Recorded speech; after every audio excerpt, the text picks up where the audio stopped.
Rome did not conquer by bravery alone. It mastered a repeatable system, the Roman legion. In this video, we show how a legion really worked. We cover organization, training, logistics, tactics, sieges, and life in the ranks. Figures vary by era. We use late Republic and early imperial norms. A legion fielded about 5,000 to 6,000 infantry. It was divided into 10 cohorts, with the first cohort often double strength. Each cohort contained centuries that on paper held about 80 men. Actual numbers shifted with losses, recruits, and the campaign. The legatus commanded the legion. He was supported by military tribunes and the praefectus castrorum, the camp prefect. The backbone was the centurion corps. Each century was led by a centurion with an optio as deputy. The senior centurion was the primus pilus, or first spear, in the first cohort. Standards mattered for identity and morale. The aquilifer carried the eagle. Signifers carried unit emblems. Auxiliaries provided archers, cavalry, and light infantry to extend the legion's reach. Daily life revolved around drill. Recruits trained with heavier wooden weapons to build endurance. Core kit was the scutum shield, the gladius sword, and the pila javelin. Pila were designed to deform on impact and foul enemy shields. Helmets protected while keeping vision clear. Armor could be chainmail, segmented plate, or scaled depending on era and supply. On the march, soldiers carried tools, stakes, and personal gear. Pay was stipendium, with deductions for rations and clothing. Victories could bring donativa, cash bonuses. Promotion flowed through the centurion ranks for proven leaders. Rome's edge was arriving prepared. Most campaign days ended with a standardized marching camp. Engineers marked the site. Units knew their places by habit. A ditch and rampart secured the perimeter. Gates aligned with the cardinal directions and streets followed a plan.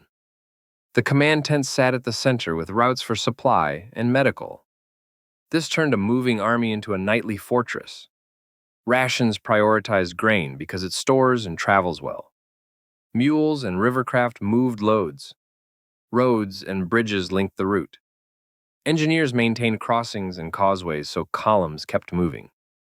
Legions fought in cohort blocks, not as one mass. Skirmishers and cavalry probed before contact. At the right distance, legionaries closed to pila range. A heavy volley shattered shields and formations. Cohorts advanced in short, controlled bursts behind their scuta. Front ranks rotated with fresh men to manage fatigue. Centurions and optiones directed the rotation to hold the line. Auxiliaries guarded the flanks with archery, slings, and cavalry. The testudo protected troops from missiles during approaches. It was not the default stance for open field fighting. The strength of the legion was procedure under stress. Ancient war was often a matter of sieges. Rome applied engineering and pressure. Circumvallation sealed the target to cut supplies. Contravallation faced outward against relief forces. Attack tools included rams under sheds, towers, and ladders. Ballistae and scorpions fired bolts and stones to clear walls. Engineers sapped to undermine foundations while defenders countermined. When a breach opened, cohorts funneled through with shields locked. Auxiliary archers suppressed the ramparts to widen the gap. Discipline made the assault work. Routine was hard: march, dig, build, drill, repeat. Decimation existed in law, but was rare. Most punishment meant fines, dines, and extra duties or demotions. Why endure it? Because pay, loot shares, and land grants mattered. Veterans settled in colonies and carried Roman law and custom. Service could offer status and mobility.